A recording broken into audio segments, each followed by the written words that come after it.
She called it independence. I call it repossession. My ex-wife thought she could manipulate the legal system to control my behavior while maintaining complete access to my financial resources. She was spectacularly, catastrophically wrong in ways that still amaze me. I'm Jake, 35, and I run a successful business consulting firm that specializes in corporate restructuring and financial advisory services. Over the past decade, I've built this company from a one-man operation working out of my spare bedroom to a legitimate enterprise with 12 employees and clients across 3 states. My ex-wife, Emma, 30, had always harbored dreams of becoming a successful entrepreneur running her own high-end women's boutique. The problem was her complete absence of business experience, her non-existent credit history that wouldn't qualify her for a gas station credit card, and her fundamental misunderstanding of how money actually works in the real world. But love makes intelligent people do profoundly stupid things, and I was operating at maximum stupidity levels. When Emma first pitched her boutique concept, I was supportive beyond any reasonable measure. Hell, I wasn't just supportive. I became her entire financial infrastructure, her personal banking system, her one-man economic stimulus package. She needed a business loan to get started. I marched into the bank and co-signed for $47,000 without hesitation. Monthly operating expenses to keep the lights on and inventory flowing. I established automatic transfers of $3,200 every single month, money that disappeared from my account as reliably as sunrise. Then there were her personal expenses that somehow became our shared financial obligations. The BMW lease payment that cost more than most people's rent, premium health insurance that covered everything from routine checkups to experimental spa treatments, an exclusive gym membership at one of those places where the towels are fluffier than most people's beds, and those weekly appointments at that ridiculously overpriced salon where they charge $400 to make her hair look exactly the same as when she walked in. Every penny came from my accounts, naturally. Emma had never held a legitimate job paying more than $12 an hour before we met, having spent most of her 20s bouncing between part-time retail positions and brief stints as a restaurant server. But she adapted to the lifestyle of a well-funded entrepreneur with truly remarkable speed and enthusiasm.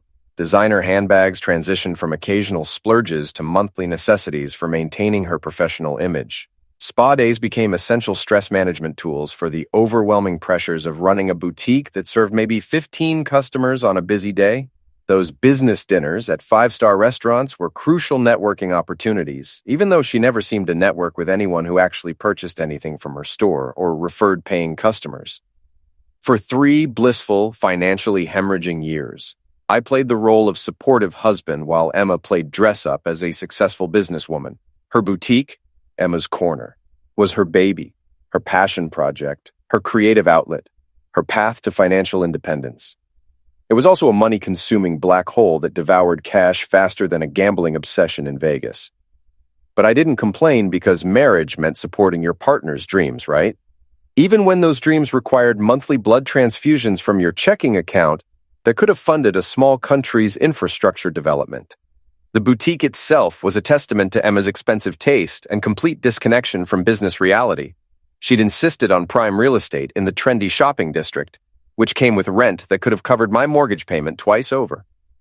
The interior design featured custom fixtures, imported Italian lighting, and handcrafted display cases that cost more than most people's annual salaries. Emma's inventory consisted entirely of designer pieces from brands that charged $300 for basic cotton t-shirts and $800 for jeans that looked identical to ones you could buy at Target for $20. But the real masterpiece was Emma's approach to customer service and business operations. She'd hired 2 full-time employees at above-market wages, despite having maybe 20 customers per week on average. Her pricing strategy seemed to involve adding random numbers to wholesale costs without any consideration of market demand or competitive analysis. She'd close the store for entire afternoons to attend industry events that turned out to be wine tastings with other failing boutique owners.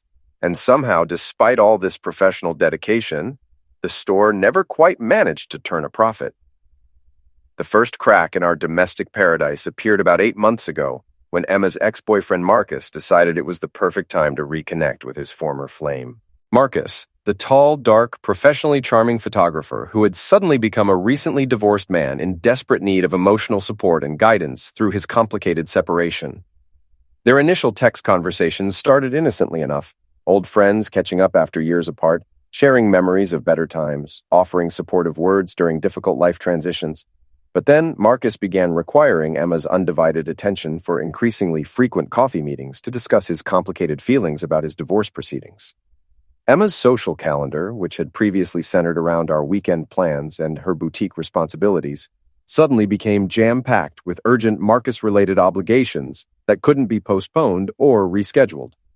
She was helping him find a new apartment that met his specific aesthetic requirements, providing emotional support during his bitter custody battles with his vindictive ex-wife, offering her feminine perspective on his dating profile for when he felt ready to dip his toes back into the romantic marketplace, and serving as his personal therapist during late-night phone conversations about his emotional journey toward healing and self-discovery. When I started asking entirely reasonable questions like, "Why are you texting Marcus at midnight when I'm right here next to you?" Or, "How come you're spending more time with your ex-boyfriend than with your actual husband?" Emma's responses escalated from mildly defensive to downright hostile with impressive speed. According to her increasingly aggressive explanations, I was being possessive, controlling, and pathetically insecure. I was stifling her independence and preventing her from maintaining healthy friendships with people from her past. My completely rational questions about her Marcus-centric social life were apparently clear indicators of deep-seated trust issues that I needed to address through therapy or self-reflection. The financial red flags started waving frantically around the same time as Marcus's dramatic re-entry into our lives. Our joint credit cards, which Emma used for both personal expenses and business-related purchases, were getting hammered harder than a construction site.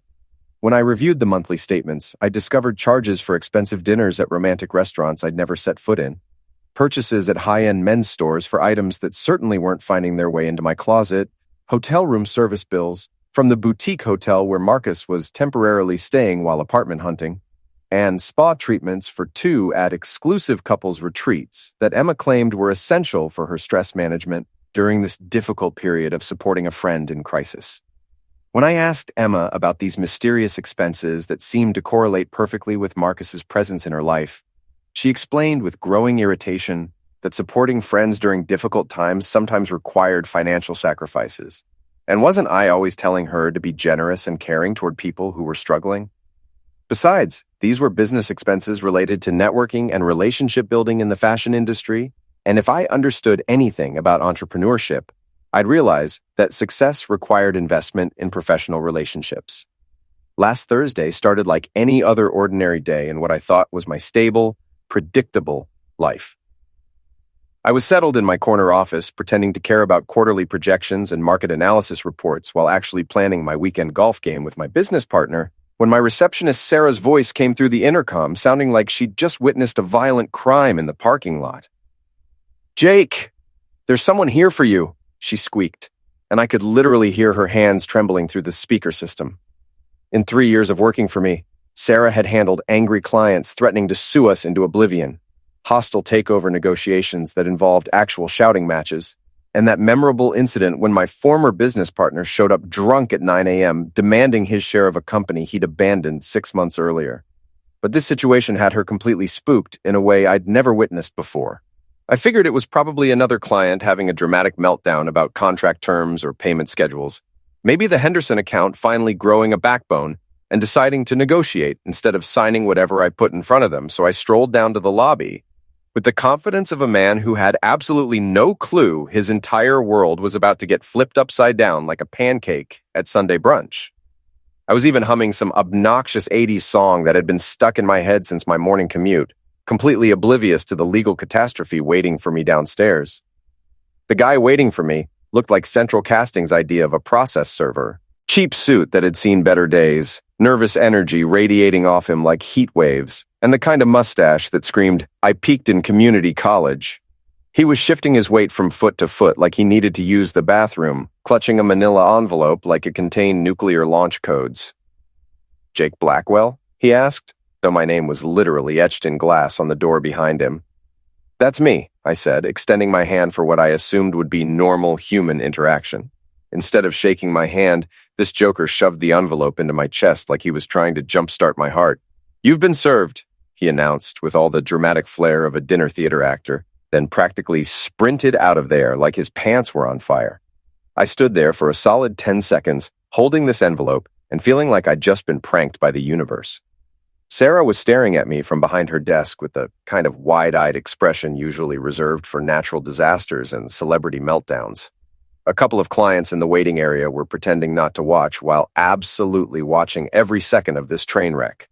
I tore open the envelope right there in the lobby because honestly, what's the point in dragging out the suspense? The first thing that hit me was the official letterhead, Superior Court of California. The second thing was Emma's name listed as the petitioner. The third thing, the real kicker, were the words, Temporary Restraining Order, stamped across the top in letters so bold they might as well have been screaming. For about 30 seconds, I just stood there like a deer in headlights, reading and rereading those words because my brain refused to process them. A restraining order against me, filed by my own wife, the woman who'd been sharing my bed, my bank account, and my Netflix password for the past 4 years. The accusations read like a greatest hits album of toxic relationship cliches: emotional misuse, controlling behavior, creating a hostile environment, financial manipulation. According to this document, I was apparently some kind of monster who had terrorized my poor innocent wife with my unreasonable demands and manipulative tactics. What exactly had I done to earn this prestigious title? What heinous crime had I committed that warranted legal intervention? I had asked her why she was spending so much time with Marcus. I had questioned why our joint account was hemorrhaging money faster than a Vegas gambler on a losing streak. I had expressed concern about her suddenly jam-packed social calendar with Mr. Tall, dark, and recently single. The irony was so thick you could cut it with a butter knife and serve it at a dinner party. Here I was, reading about how controlling and financially abusive I allegedly was, while sitting in an office I'd built from scratch, wearing a suit I'd paid for, holding papers that detailed how dangerous I was to the woman whose entire lifestyle I'd been bankrolling for years. Let's talk about that lifestyle for a hot minute. Emma's boutique, her passion project, her creative outlet, funded entirely by yours truly. The business loan that kept her little fashion empire afloat, guaranteed by me. The joint credit cards she used for business expenses that somehow always seemed to involve designer handbags and spa days, all in my name. Her car payment, health insurance, gym membership, monthly trips to that overpriced salon. I covered everything. But apparently asking, "Hey, honey, why are you texting your ex at midnight?" made me the villain in this story. Apparently expressing concern about her Marcus-focused social calendar made me controlling. Apparently wanting to know why our joint account was bleeding money made me financially abusive. Standing there in that lobby, surrounded by the quiet murmur of office life continuing around me, I felt something I hadn't expected. Not rage, not heartbreak, not even disappointment. What I felt was clarity, like someone had just handed me a roadmap to my own freedom and highlighted all the best roads. Because here's the thing Emma clearly hadn't thought through when she was plotting this little legal maneuver. A restraining order works both ways. If she wanted me to stay away from her, if she wanted zero contact, if she wanted to paint me as this dangerous, controlling monster who couldn't be trusted around her, then that's exactly what she was going to get. I folded those papers with the care of a man handling fine china, tucked them into my jacket pocket, and walked back upstairs to my office. Sarah watched me go with the kind of concerned expression usually reserved for people walking toward the gallows, but I just gave her a little wave and a smile. Back in my office, I closed the door, sat down at my desk, and made a decision that would change everything. I wasn't going to fight this. I wasn't going to call my lawyer and demand we contest it. Instead, I was going to comply. Enthusiastically, completely, without question or complaint. If Emma wanted a restraining order to protect her from her allegedly abusive husband, then by God, she was going to get the most thorough protection anyone had ever received. I was going to follow every single letter of that court order like it was handed down from Moses himself. That evening, I did what any rational, law-abiding citizen would do after being served with a restraining order. I poured myself 3 fingers of 18-year-old Macallan and fired up my laptop. Nothing says therapeutic evening like good scotch and online banking. The restraining order was crystal clear about one thing. I was to have zero contact with my wife. No phone calls, no texts, no emails, no showing up at her work, no accidental encounters at Starbucks. I couldn't communicate with her directly or indirectly. For all legal intents and purposes, Emma might as well have been a stranger living on Mars. Here's the beautiful thing about restraining orders. They're designed to protect people from unwanted contact and interference. The court system takes that seriously. So if I were to continue having any kind of involvement in Emma's life, financial or otherwise, that might be construed as a violation. I started clicking through my online banking like a man on a mission. First stop, our joint credit cards, the ones Emma had been using to fund her shopping expeditions and business expenses, the ones where I was the primary cardholder and she was just an authorized user. Chase Bank was surprisingly accommodating when I called their customer service line. Mr. Blackwell, you'd like to remove an authorized user from your account? Legal separation, I explained, which was technically true. I need to protect both parties from any potential complications. The customer service rep was all professional sympathy. I completely understand, sir. We see this fairly often. 3 minutes later, Emma lost access to $68,000 in available credit. Next up were the automatic transfers keeping her boutique afloat. Every month, like clockwork, $3,200 would magically appear in her business account. Not a loan, not payment for services rendered, just straight-up free money because I was a supportive husband who believed in his wife's dreams. Wells Fargo's online banking system made it stupidly easy to cancel recurring transfers. A few clicks, a confirmation code, and boom. No more monthly allowance for Emma's boutique. But the real masterpiece was dealing with the business loan. When Emma first opened her boutique, she'd gone to the bank full of dreams and ambition and absolutely zero credit history that would qualify her for a business loan. The bank had taken one look at her application and laughed her right out of the building. Enter me, the supportive husband, with excellent credit and steady income. I'd co-signed that loan, guaranteed it with my own assets, basically told the bank, don't worry, if she can't pay, I will. Without my signature, Emma's fashion empire never would have gotten off the ground. As a guarantor, I had the right to withdraw my guarantee under specific circumstances. Being served with a restraining order accusing me of financial misuse seemed like a pretty compelling circumstance. I called my banker Collins at home. When you've got as much money in his bank as I do, you get his personal cell number. Collins, Emma and I are having legal issues. She's filed a restraining order claiming I'm financially abusive. I need to protect myself and the bank from potential liability. There was a pause. Oh my, that's incredibly difficult for you. I need to withdraw my guarantee on her business loan immediately. I can't risk being accused of continued financial involvement after she specifically told the court that my financial support is abusive. I understand completely. From a liability standpoint, that makes perfect sense. Without my guarantee, Emma's loan would be in default within 30 days. The bank would demand immediate repayment of the remaining $42,300, and Emma's boutique was barely breaking even on good months. After I hung up, I sat there swirling scotch in my glass, contemplating the elegant simplicity of it all. Emma had wanted to paint me as a controlling financial misuser, so I was giving her exactly what she'd asked for: complete financial independence. Saturday morning hit me like a warm hug from my grandmother. I woke up naturally around 8:30, which was miraculous considering I usually spent weekends fielding frantic texts from Emma about urgent boutique emergencies that somehow always required immediate cash infusions. But this morning brought blissful silence. No notifications lighting up my phone like a Christmas tree. No desperate voicemails about suppliers demanding payment or rent being due. Just me, my coffee maker, and the kind of Saturday morning God intended for civilized human beings. I was sitting on my deck, drinking what had to be the best cup of coffee I'd had in months, when my phone rang. Martin Rhodes, attorney at law, representing Emma. Mr. Blackwell, there appears to have been some sort of misunderstanding regarding certain financial arrangements. I almost choked on my coffee. I'm sorry, could you be more specific? Certain accounts have been altered, joint credit cards have been closed, automatic transfers have been canceled, and there are questions about a business loan guarantee. Yes, I can explain that. Your client filed a restraining order alleging I'm financially abusive and controlling. I'm simply complying with the spirit of the court order by removing myself from any situation where I might be accused of further misuse. The silence was profound. When Rhodes finally spoke, his voice had lost its professional composure. Surely you understand that the restraining order doesn't require you to completely withdraw financial support. It seems to me that continuing to provide financial support to someone who's told the court I'm abusing them with money would be problematic. How would that look? Your Honor, I know my client claims he's financially abusive, but she still wants him to pay her bills. That doesn't seem like a winning argument. I could hear papers rustling as Rhodes scrambled for some loophole. Perhaps we could arrange a meeting to discuss this situation. A meeting?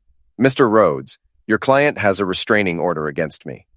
She's told the court she's afraid of me, that contact with me causes her emotional distress. How could I possibly agree to a meeting?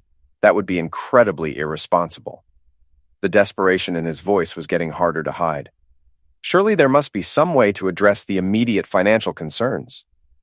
Your client could apply for emergency spousal support through the court, or contact her family for assistance, or explore business loans based on her own credit. There are lots of options for someone who wants to maintain their independence. Monday morning brought social media warfare. My buddy Mike texted, "Dude, you might want to check Facebook. Emma's friend is going nuclear about you." Clarissa Martinez, Emma's best friend since college and professional drama queen, had posted a manifesto titled, "When Financial Misuse Wears a Three-Piece Suit." The post was already climbing toward 300 likes. "Ladies, I need to talk to you about something serious. My dear friend Emma is going through something no woman should experience. Her husband has shown his true colors in the most disgusting way possible. This man has been financially abusing my friend for years, controlling every penny, making her feel guilty for every dollar spent on herself or her business. And now, just because she found the courage to stand up to him, he's punishing her by cutting off all financial support." I nearly snorted coffee through my nose. Controlling every penny? I'd literally been handing Emma blank checks for years. He pulled the loan on her business, the thing she's worked so hard to build. This is what financial misuse looks like. This is how toxic men operate. The comments section was a dumpster fire of supportive outrage. But buried in there were voices of reason asking uncomfortable questions. Wait, he was guaranteeing her loan and she filed a restraining order against him? Girl, that's standard. You can't claim someone's financially abusing you while keeping them legally liable for your debts. Then Clarissa made her fatal mistake. She posted a screenshot of Emma's text from the previous night. The restraining order was supposed to make him behave, not give him an excuse to destroy everything. What am I going to do? There it was in black and white. Emma had expected the restraining order to control my behavior while leaving her financial benefits intact. I screenshotted everything and sent it to my lawyer, Gregory Hartman. Gregory called back, practically vibrating with laughter. This is the kind of evidence defense attorneys dream about. She's essentially admitting the restraining order was filed as a strategic move to control your behavior while maintaining financial benefits. Wednesday brought more drama. Collins from the bank called with an update I wasn't expecting. "We received some unusual documentation yesterday. Paperwork that appeared to have your signature requesting an extension of your guarantee." My blood went cold. Appeared to have my signature? Our fraud department flagged it immediately. The signature didn't match our samples, and frankly, it looked like someone had traced it from another document. We've reported it to the police as suspected forgery. Do you know who submitted it? It was hand-delivered by an older woman who identified herself as Mrs. Blackwell's mother. Patricia Thompson, I believe. Patricia. Of course it was Patricia. Emma's mother, the woman who'd raised financial manipulation to an art form and apparently passed those skills down like a family heirloom. She'd spent our entire wedding reception making hints about investing in her MLM essential oils business and had once tried to get me to co-sign a car loan for her boyfriend's nephew's cousin. Detective Martinez called the next day. "We've made an arrest in your case. Patricia Thompson, the evidence was overwhelming. Not only did we have the forged loan documents, but we found additional fraudulent paperwork in her possession. She attempted to access your insurance policies as well. Any idea how she got copies of my signature? Based on what we found in her house, she was using documents from your wedding, marriage certificate, gift registry paperwork. She had quite a collection of your signatures to work from. The police had recovered text messages between Patricia and Emma planning the whole scheme. Can't you just sign his name? His signature is pretty simple. Only if they catch you. Banks don't check that stuff carefully." But the real gem was Patricia's message from 4 days earlier. "Don't worry about the insurance thing. I found copies of his policy numbers. If we can't get the loan extended, maybe there are other options. Men his age have heart attacks all the time." Gregory was ecstatic. Your wife claimed you were financially abusive, but her own mother was simultaneously committing financial crimes using your identity. This shows a family-wide culture of financial manipulation and deception. Emma's original lawyer withdrew from the case, citing irreconcilable differences. She hired Travis Kellerman, a bottom feeder who advertises on bus benches with slogans like, "Don't settle for less." Kellerman sent a demand letter on garish yellow paper requesting $5,000 monthly spousal support plus immediate reinstatement of my loan guarantee. Gregory's response was beautiful, explaining that providing financial support to someone who claimed such support was abusive would violate the spirit of the restraining order and be harmful to Emma's stated goal of achieving independence. 26 days after being served, Emma finally snapped. She stormed into my office, screaming about how I was destroying her life out of spite. Her hair was a mess, her makeup was running, and she was gesticulating wildly while yelling at everyone within earshot. "This is all your fault!" she screamed when she saw me. "You're destroying everything I worked for!" "Ma'am, there's a restraining order," I said calmly. "F the restraining order. I need you to fix this. The bank is taking everything tomorrow." Security escorted her out within minutes. Police arrested her 20 minutes later for violating her own restraining order. The boutique officially closed its doors the next day. Inventory seized, assets frozen, reputation destroyed, all without me lifting a finger. 6 months later, the dust had settled into a pattern that would have been hilarious if it weren't so predictable. Emma and Patricia were sharing a cramped apartment across town, both broke and thoroughly disgraced. Patricia had gotten 18 months for fraud charges. Emma's boutique was a distant memory, replaced by a smoothie shop that actually turned a profit. The restraining order still had 9 months left, and I'd never been happier about a legal document. It was like having a force field against financial manipulation. Every time Kellerman sent another desperate letter demanding support, Gregory would respond with polite reminders about the court's protection order and my obligation not to interfere with Emma's independence.